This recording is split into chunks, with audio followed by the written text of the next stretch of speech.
La Universidad Católica Argentina presenta Index, donde la ciencia cuenta sus historias. El podcast del Vicerrectorado de Investigación e Innovación Académica de la UCA. Conducción, Dr. Nicolás Gorbov. Coordinación General, Dra. María Clara Zamora.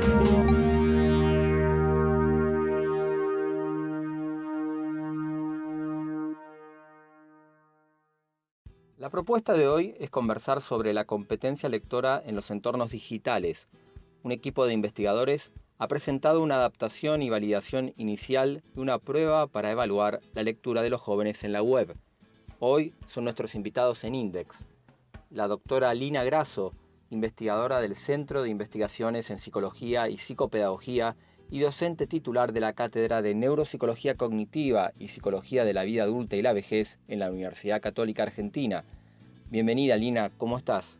Hola, ¿qué tal? Muchas gracias por la invitación. Todo muy bien. El doctor Gastón Saux, investigador adjunto del CONICET, con sede en el Centro de Investigaciones en Psicología y Psicopedagogía de la UCA y docente de la Universidad de Buenos Aires. ¿Qué tal, Gastón? Bienvenido. ¿Qué tal? Buen día y muchas gracias por la invitación. El doctor Ángel Tabulio, investigador asistente en el Grupo de Lingüística y Neurobiología Experimental del Lenguaje en el Instituto de Ciencias Humanas, Sociales y Ambientales del CONICET y docente protitular de la Cátedra de Neurociencias en la Facultad de Humanidades y Ciencias Económicas de la UCA en Mendoza. ¿Qué tal, Ángel? ¿Cómo estás? Buen día, muchas gracias por invitarnos. Para comenzar, ¿cómo surgió el equipo y la idea del proyecto? Surge un poco por la genialidad de Lina, que a ella hay que darle el crédito de que seamos un equipo hoy por hoy, porque Lina lo conocía a Gastón, ya había trabajado con él, había empezado a trabajar con el equipo de Mendoza, tratando de desarrollar un proyecto para tercera edad, y bueno, se fue enterando de mis investigaciones en comprensión de textos acá. Ella sabía del trabajo de Gastón en comprensión de textos, y se le ocurrió que nos juntáramos a ver qué podíamos hacer de acuerdo a nuestros intereses en común y el hecho de que estábamos todos en la misma institución. Sí, agrego un detalle. Yo agradezco la apreciación de Ángel, que también esto surge a partir de un pedido de Vicerrectorado de Investigación de generar un nexo y de desarrollar conjuntamente trabajos entre las distintas subsedes de la Facultad de Psicología de la UCA. Entonces también un poco a partir de ese pedido es que, digamos, eso contextualiza también cómo surge mi intención, digamos, ¿no? Así que, bueno, la investigación la desarrolla conceptualmente.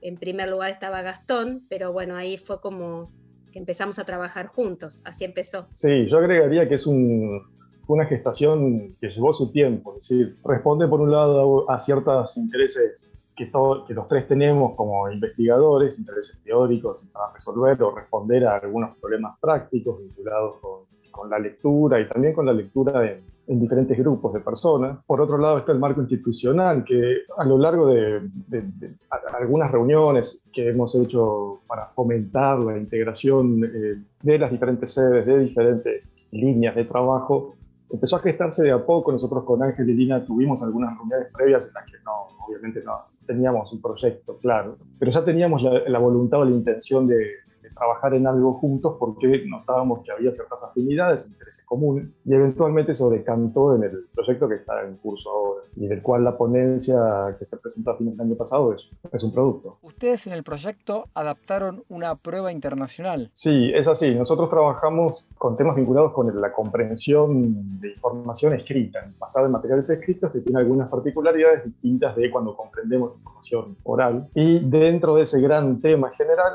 la comprensión y el manejo, el uso efectivo de información escrita en contextos digitales. Esa prueba que nosotros adaptamos y validamos viene exactamente, es una prueba originalmente ideada en España, pero que responde a un marco general que se encuentra en muchos países, en muchos investigadores del tema, que es que para estudiar la capacidad de las personas, para la alfabetización de las personas, sería la capacidad para leer y escribir, no basta solamente con examinar cuán rápido reconocen las palabras o incluso cuán fácil les resulta a una persona integrar las ideas que está leyendo con su conocimiento previo, sino que hay que ir a ver también cómo las personas usan la información de manera efectiva en contextos muy puntuales, cuando tienen tareas concretas en su cabeza, como buscar información, encontrarla o juntar contar lo que han leído en distintos documentos. Y eso en el contexto digital presenta algunos desafíos particulares. Y si bien en Argentina ha habido, y nosotros hemos participado individualmente, no como grupo, en algunas de esas investigaciones que ha habido en Argentina de cómo funciona la competencia lectora en contextos digitales, lo que no hay en Argentina, todavía no lo hay, y obviamente en la situación actual hay una especie de urgencia o necesidad de tenerlo, es un instrumento que esté estandarizado, que ya esté estructurado y que le permita tanto a los investigadores como a gente que no está en investigación, pero que quiere tener alguna idea del nivel de competencia de lectora, por ejemplo, de una persona que se encuentra en una etapa educacional, en algún nivel educativo, ¿cuál es ese nivel? Ese instrumento en Argentina todavía no lo tenemos. Hay muchas pruebas que evalúan la comprensión lectora, incluso la competencia lectora, que hay una pequeña diferencia teórica entre los dos constructos, pero lo que no hay todavía es una que evalúe la competencia lectora en entornos digitales. Entonces, esta prueba tiene esa característica y nuestra idea fue, sí, tenemos que hacerlo. En realidad la idea empezó antes de la pandemia, pero obviamente con la pandemia se ha vuelto un tema que genera un interés tal vez más amplio que antes de la pandemia. Yo le agregaría que hay como dos urgencias que nos empujan a estudiar la comprensión de textos, en general la comprensión de textos digitales en particular. Por un lado, el hecho de que de repente la comprensión de textos digitales se hizo un fenómeno ubicuo, porque ahora todo entra en formato digital, toda la educación universitaria pasó a montarse en formato digital, entonces el volumen de lectura digital se incrementó exponencialmente en los estudiantes, y por el otro, datos de todas partes de Latinoamérica nos dicen que la comprensión de textos en los universitarios está cada vez peor. Y es un fenómeno que empieza bastante antes en el sistema educativo, lo puedes rastrear hasta la escuela primaria y se va arrastrando como una suerte de bola de nieve. Incluso los estudios que hicimos a nivel local acá fueron bastante alarmantes en cuanto a cómo funcionaba la comprensión de un texto informativo típico universitario. Entonces, de ahí nuestro interés por poder caracterizar cómo viene la lectura de textos tradicionales, cómo viene la lectura de textos digitales, cómo se relacionan y qué factores la potencian o la dificultan. En principio, este es un proyecto a largo plazo y lo que estamos pensando en un futuro es estudiar cómo se comporta esto, esa es como mi interés, en los adultos mayores, que bueno, donde hay una complejidad mayor, sobre todo por la dificultad en la alfabetización digital, o sea, la enorme divergencia que hay en las distintas personas, y bueno, este es un futuro, en un futuro la idea es también abordar esta población, y ahí está un poco más centrado mi interés. Quería preguntarles por la muestra. Ustedes se centraron en los jóvenes. ¿Se trata de jóvenes en el ámbito universitario? Inicialmente sí, es decir, nosotros todavía estamos en la etapa inicial de la validación, y en esta etapa inicial nuestra primera muestra es una muestra de universitarios en los primeros años de la carrera, entre el primer y el tercer año de la carrera, pero el objetivo final es poder ampliar, validar el instrumento para que pueda ser usado también, por ejemplo, en población secundaria, que es importante. Creemos que hay un punto crítico alrededor de los 15, 16 años, en donde los lectores ya comienzan a tener una idea más compleja de lo que es la información, cómo se produce el conocimiento en las sociedades industriales. En la primaria hay alguna idea, pero es mucho más ingenua. Tienden a ser, por ejemplo, más crédulos los chicos pequeños cuando leen información escrita. Ya a los 15 años esa idea se puede empezar a complejizar un poco más, y es un punto crítico en el que la competencia lectora digital, o en todo caso lo que nosotros pensamos, que es un conjunto de habilidades que no se adquieren por mera exposición a los dispositivos digitales, ni que tampoco se está enseñando hoy en día en los sistemas educativos de manera sistemática, cómo potenciar esas habilidades. Bueno, sería muy interesante poder tener también ese punto crítico, y nosotros empezamos por la universidad también por razones prácticas. La toma se hizo el año pasado en pandemia, y había también una cuestión de disponibilidad de la muestra en población universitaria, pero la idea también es poder trasladarlo, como comentaba Lina, a diferentes etapas del desarrollo de la vida, porque otra vez, en esta concepción de la competencia lectora se aleja de la concepción tradicional, que es que la competencia lectora se adquiere en los ciclos educativos iniciales. Es una capacidad o un conjunto de habilidades que se desarrollan a lo largo de la vida, y eso está basado en datos empíricos. Los estudios con adultos, por ejemplo, muestran que los adultos siguen teniendo dificultades dificultades, o seguimos teniendo dificultades con la competencia lectora, porque hay una serie de eventos cuando leemos, sobre todo en contextos ricos de información, como pueden ser los entornos digitales, que no están automatizados. No es como saber leer y escribir en el sentido de saberse el abecedario de memoria o saber si una palabra lleva acento o no. Hay una serie de situaciones o variables que no son predecibles, son contextuales o situacionales y que hacen que esa competencia se vaya nutriendo con la práctica, con la experiencia en ese tipo de situaciones. Entonces la idea es, por un lado, de los universitarios ir hacia chicos más jóvenes y también hacia arriba, porque esa competencia está formada o compuesta por diferentes habilidades que esta prueba evalúa estas diferentes habilidades de manera diferencial. Y nosotros, esto es una cuestión empírica, pero nuestra hipótesis es que en los adultos mayores, cuando hablamos de adultos mayores no estamos hablando de personas de 70 o 80 años, pueden ser también personas de 50, 60, mayores que nuestra muestra inicial. Hay algunas de esas competencias que tal vez estén más desarrolladas que en chicos jóvenes, simplemente por la experiencia que tienen con el manejo de información. Y hay otras competencias que no tanto. Y ahí es donde aparece esta idea de que los adultos no se manejan tan bien con las tecnologías digitales como los jóvenes. En esta muestra inicial, ¿qué características observan? ¿Cómo fue la comprensión lectora de estos jóvenes? Bueno, en líneas generales fue bastante buena. Hubo un buen porcentaje, algo así como el 42% de la muestra, obtuvo más del 75% de aciertos. Esto es un resultado bastante favorable. Cierto es que es una técnica que está originalmente desarrollada para evaluar alumnos de secundario. De hecho, en relación a lo que decía Gastón recién, pudimos ver una progresión al comparar los datos de nuestros estudiantes con los datos de los alumnos del último año de secundaria del estudio publicado en España. Nuestros estudiantes los superaban, sacando las distancias socioculturales, los superaban en todos los índices. Y mismo dentro de nuestros estudiantes, la muestra de estudiantes de tercer año obtuvo puntajes superiores a la muestra de estudiantes de primero. Hilando fino, vimos que estas diferencias estaban sobre todo a la altura de la capacidad de búsqueda de información y la capacidad de evaluación de la información. Estos son análisis que no se publicaron en la ponencia del año pasado, pero que estamos viendo justamente ahora. ¿Podrían contarnos algunos ejemplos de cómo es la prueba? Hay distintas maneras de evaluar la competencia lectora digital. Una es obviamente preguntarle a la gente cuáles son sus hábitos cuando leen en Internet o cuando usan información que encuentran en Internet, que son cuestionarios que se responden en una encuesta, que se va respondiendo una serie de ítems. Este instrumento no es de ese tipo de evaluación. Hay otra manera, que es la que usan las investigaciones que usan el Big Data, que es tomar muchos datos del comportamiento real de las personas cuando, por ejemplo, buscan información en Internet, que es información que, por ejemplo, puede recolectar Google y que luego es utilizada para modelizar comportamientos de consumo, de toma de decisiones, etc. Eso tampoco es el tipo de tarea que usamos nosotros. El instrumento que usamos nosotros es el tercer tipo, que es el que permite el estudio más controlado de las variables que entran en juego, que es simulando entornos digitales. Lo que hace la prueba es proponer 4 escenarios que ocurren en un contexto cerrado.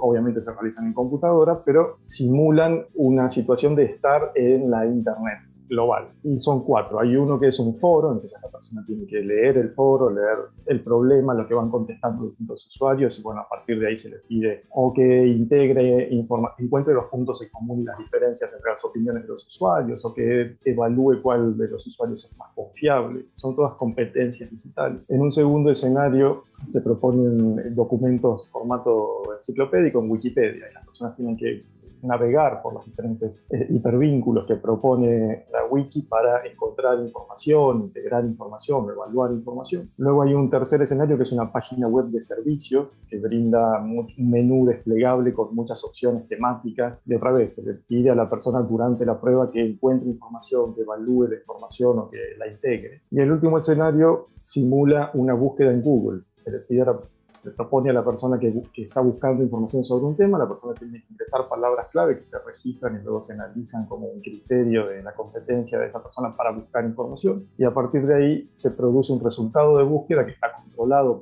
no es una página de resultados de búsqueda real de Google, sino que lo simula, y a partir de esa página de búsqueda la persona tiene que realizar nuevas actividades que incluyen elegir algunos vínculos para leer por sobre otros, o leer distintas páginas y tratar nuevamente de integrar lo que esas páginas están diciendo sobre una temática común.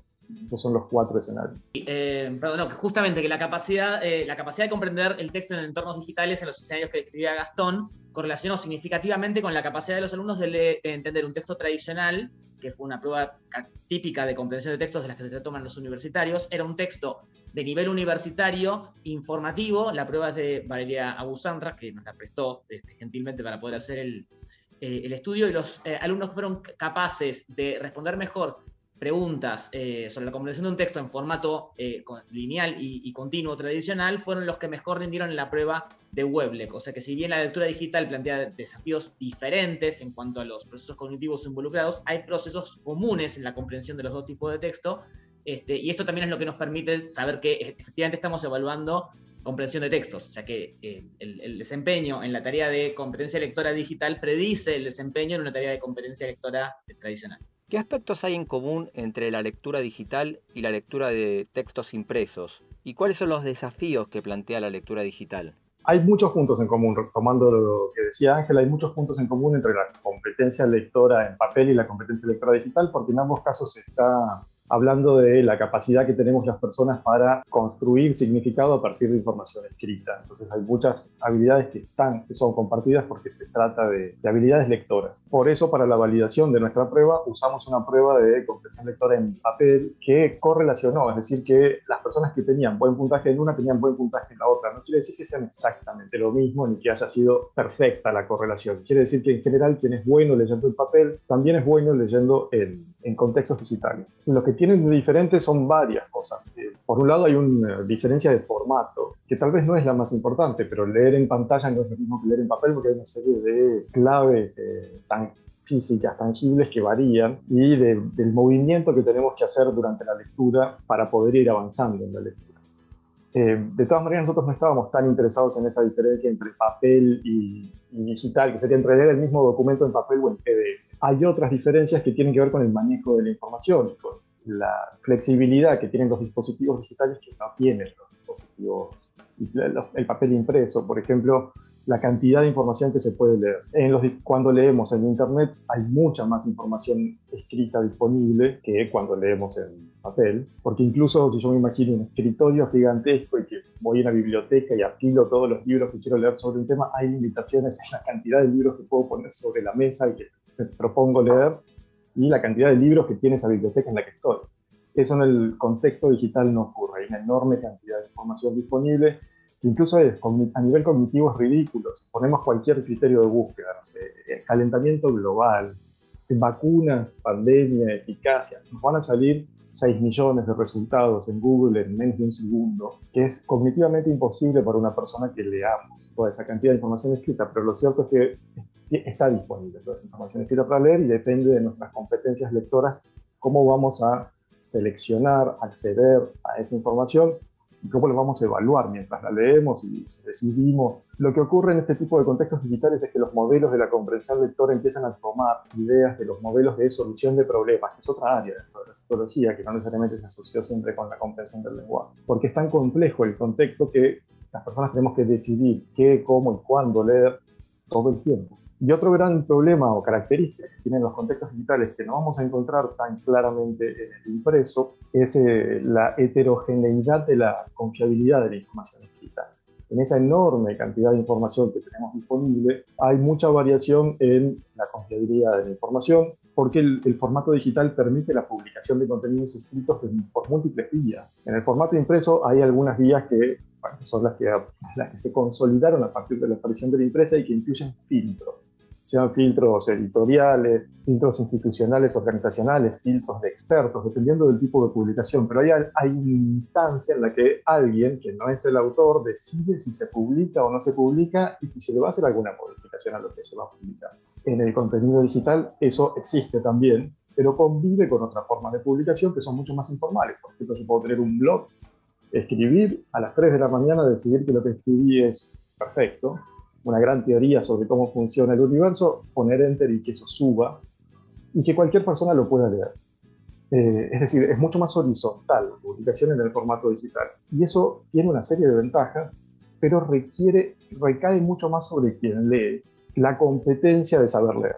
Es decir, yo ya no tengo a alguien que me dice, mira, este contenido, o en todo caso, no siempre voy a tener una instancia que dice, este contenido yo lo validé con tal o tal criterio, O como, no sé, cuando yo estudiaba en la universidad, el profesor decía, usted lea este texto, este texto, este texto. Ahora para ir a los estudiantes universitarios tienen un tema, una tarea para leer y tal vez lean lo que sugiere el programa analítico, pero también van a ir a leer internet y pueden llegar a leer cualquier información. Entonces, esas dos características, que son la abundancia de información y por otro lado la heterogeneidad de la confiabilidad de lo que estamos diciendo, son dos características que marcan fuertemente las competencias lectoras digitales y que no encontramos tanto en el formato impreso.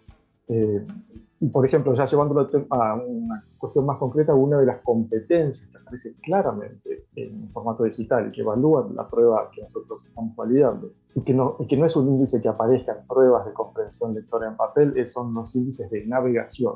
La navegación es el recorrido que hace la persona cuando lee, que no es un recorrido que esté preestablecido, es el recorrido que decide cada lector, lectora cuando comienza a leer, o lo decide, o en todo caso es el que produce. Está tan claro que siempre responda a procesos racionales, de decisión claros. A veces simplemente vamos cliqueando en lo que nos parece interesante y nos perdemos en el ciberespacio. Entonces, esta prueba que nosotros tenemos, además de tomar un índice global, que es el que comentaba Ángel, tiene índices de navegación, que va registrando el log file, es decir, el recorrido, donde va haciendo clic la persona y qué página va leyendo primero, qué página va leyendo después.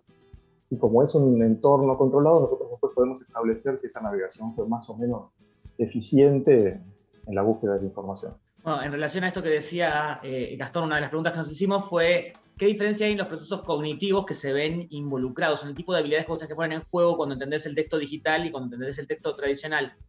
A pesar de que los dos eran presentados en formato digital, porque los dos se presentaron en la pantalla de una computadora, pero uno tenía un formato totalmente lineal y el otro tenía un formato de hipertexto. Y para eso usamos una plataforma que permite medir un proceso cognitivo que se llama funciones ejecutivas, que son las habilidades que se ponen en juego cuando uno tiene que resolver un problema novedoso o organizarse en torno a un plan para cumplir con un objetivo determinado. Usamos una plataforma digital que desarrolló la gente de Mar del Plata, Lorena Janet-Curí y Isabel Introsi, que les agradecemos por habernos prestado.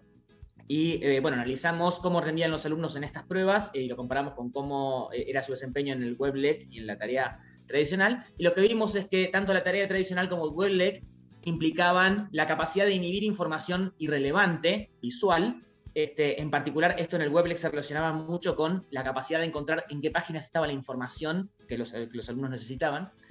Las dos pruebas requieren de flexibilidad cognitiva, es decir, ser capaz de cambiar de idea cuando algo no funciona o alternar entre múltiples hipótesis y múltiples fuentes de información, pero la prueba WebLec requería específicamente capacidad de mantener activa y manipular información de tipo visoespacial, en lo que se llama memoria de trabajo, es decir, en la memoria que uno usa cuando, por ejemplo, está tratando de repetir un número de teléfono, cuando tiene que resolver un cálculo aritmético mentalmente.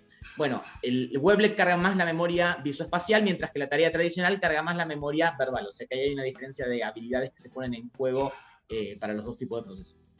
Quería agregar que justamente por eso, por los cambios cognitivos que hay en el envejecimiento, que justamente se relacionan con las funciones ejecutivas, y las dificultades a veces en inhibir la información que es irrelevante, sumado, y no sé si es en el otro orden, en realidad a veces a las dificultades de no haber aprendido o no tener competencias de navegación, es que nos interesa también en un futuro estudiar cómo es la comprensión lectora en las personas mayores, porque por ahí están las habilidades de comprensión están bien, pero el entorno tiene que tener otro diseño, o en fin, hay algo que hacer. Por eso las dificultades adicionales que pueden surgir en las personas mayores en el uso de entornos digitales, o bueno, al momento de evaluar la competencia lectora en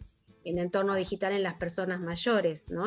Y bueno, y todo lo que esto trae también digamos, de pérdida de recursos, porque lo digital es un enorme recurso para incluir a las personas mayores. Entonces, bueno, un poco mi interés viene por este lado. ¿Qué intuyen ustedes con respecto a los cambios generacionales? Por ejemplo, las niñas y niños que hoy están en la primaria, más habituados a lo digital, ¿incorporarán más fácilmente herramientas de comprensión lectora en ese ámbito? Más o menos, en verdad, lo que nosotros encontramos en nuestra muestra, y por eso nos permite también suponer, obviamente es hacer futurología, pero lo que nos permite suponer, pero en realidad es lo que se viene encontrando en general. Nosotros, este es un estudio de validación, y en este estudio de validación lo bueno es que hemos encontrado resultados que son consistentes con lo que se viene encontrando en otros estudios, sea en Argentina o en otros países, en otros idiomas, en otras culturas también, que es que no necesariamente la exposición a los dispositivos digitales o la familiaridad con los dispositivos digitales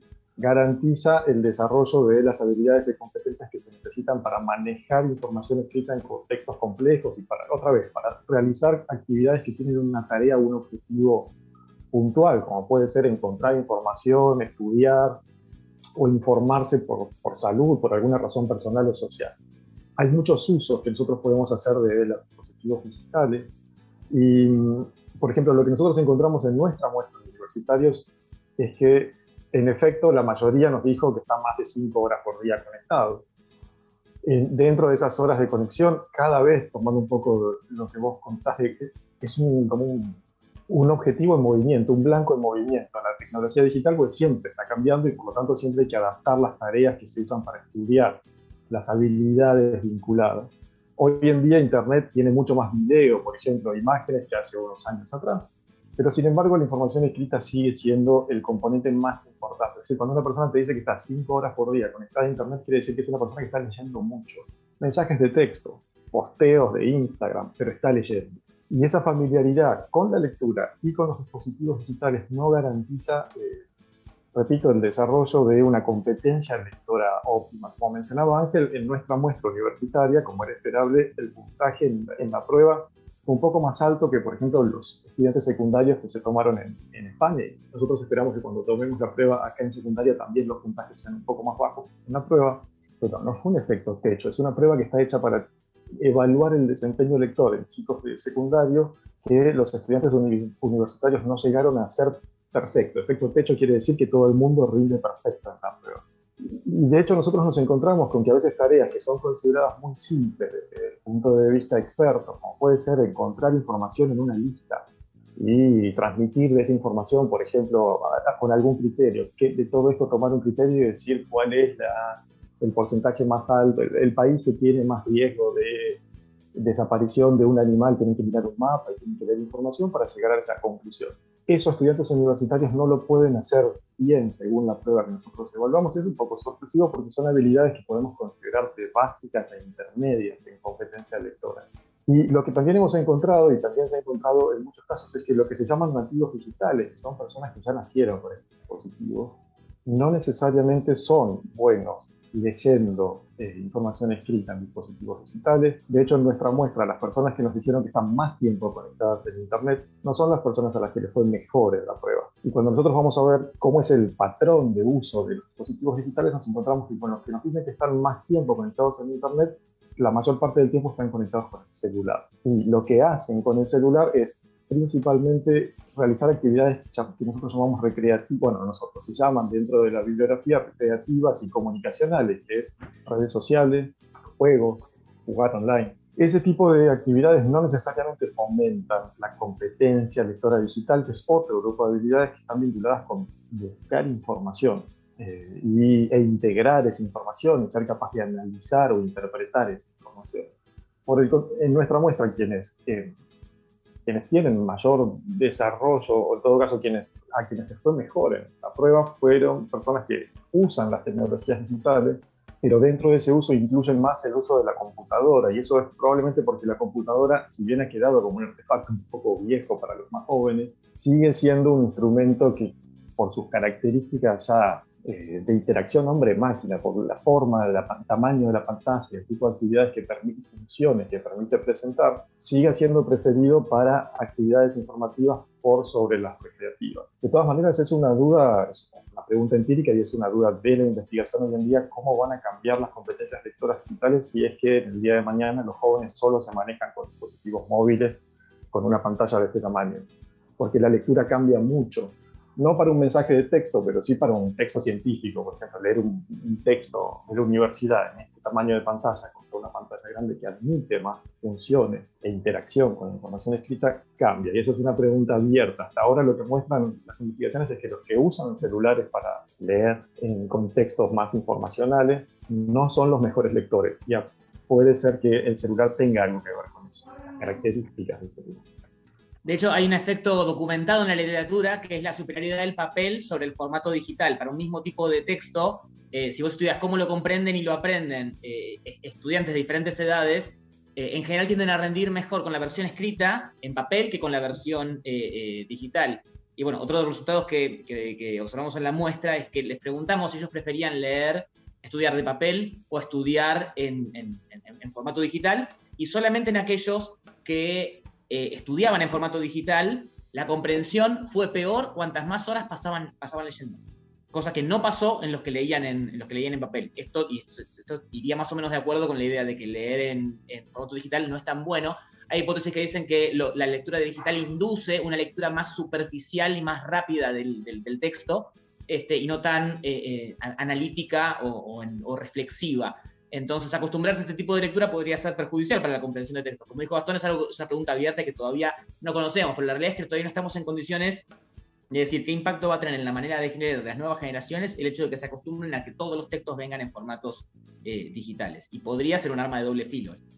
Sí, hay como dos posturas ahí, quienes argumentan que es una cuestión del dispositivo físico y que no hay manera de que el dispositivo digital permita a una persona estudiar con la misma calidad que un dispositivo en papel, y hay quienes dicen, no, estamos ante una generación bisagra, se trata de hábitos, de preferencias generadas por el hábito. Entonces, todavía estamos con una situación en la que mucha gente prefiere leer en papel por una cuestión de hábito, pero si el día de mañana pasamos a digital, tal vez nos encontremos con otros resultados, es decir, que la lectura en digital no necesariamente, que desaparezca el efecto de supremacía que mencionaba antes.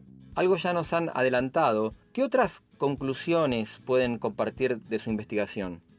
A mí me gustaría agregar, no sé si es una conclusión del trabajo, pero sí es importante señalarlo que, como decíamos antes, estamos todavía en una etapa inicial. Nos llevó una buena cantidad de tiempo la adaptación lingüística de la prueba, porque la prueba venía de España y había que hacer un montón de adaptaciones de contenido de la prueba. Luego pasamos a la fase empírica para validar y tenemos esta primera muestra universitaria. Como decíamos, nuestro plan es poder ampliar poder usar el instrumento del WebLec todo lo que se pueda para tener en Argentina una herramienta diagnóstica de la competencia lectora digital. Y en ese punto ya estamos en trabajo conjunto con la Facultad de Ingeniería de la UCA dentro de un programa que tiene la Facultad de Psicología de colaboración con la Facultad de Ingeniería para el desarrollo de tecnologías vinculadas con usos psicológicos.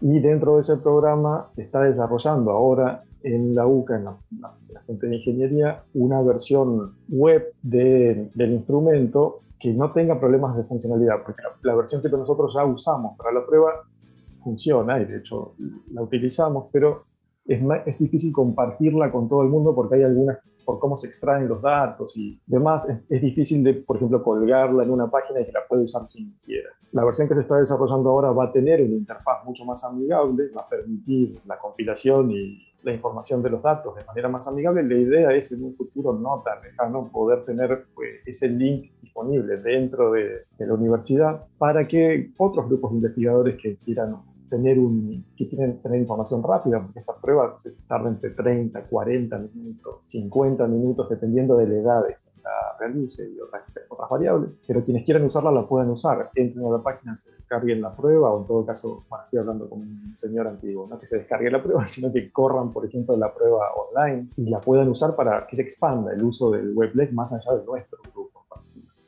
Yo le iba a agregar que nosotros lo tomamos con bastante naturalidad el año pasado porque, bueno, de alguna manera teníamos que enfrentar la situación de que había que hacer investigación sin poder acceder a las personas, pero en realidad fue bastante pionero lo que hicimos porque no había muchos precedentes de hacer una evaluación cognitiva remota a distancia y una evaluación de la comprensión a distancia totalmente sin presencialidad y en el contexto anodino del año pasado. O sea que fue algo bastante pionero, que bueno, ahora tenemos que ver cómo se ajusta y cómo se sigue, pero nada, que fue de frontera y que tendríamos que reconocernos a nosotros mismos. ¿Cuáles son los próximos pasos que se proponen como grupo de investigación?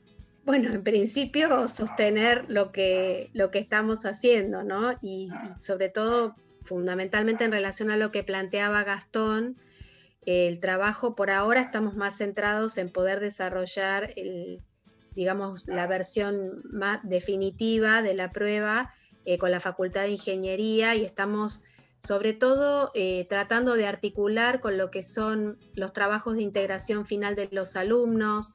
Digamos, un poco estamos en ese paso, ¿no? Más de consolidar lo que ya está para poder aplicar en otras poblaciones, pero hasta ahí vamos. No hemos avanzado mucho más que eso. Sí, más a largo plazo la idea también es lo que decíamos antes, expandir, que realmente el WebLec se convierta en un instrumento que la gente conozca, pueda usar. Cuando digo la gente, que estoy hablando de investigadores o tal vez gente que está en educación y que quiere tener un diagnóstico, por ejemplo, de una escuela, de las competencias lectoras.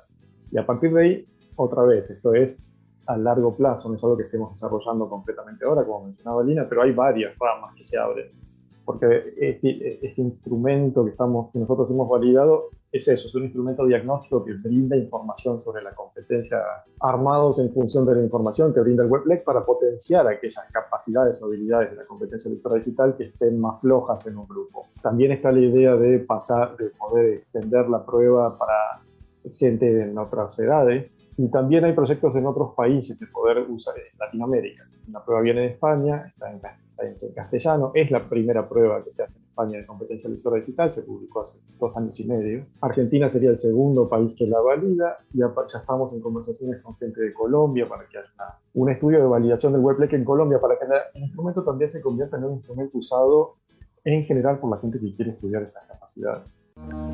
INDEX, donde la ciencia cuenta sus historias. El podcast del Vicerrectorado de Investigación e Innovación Académica de la UCA.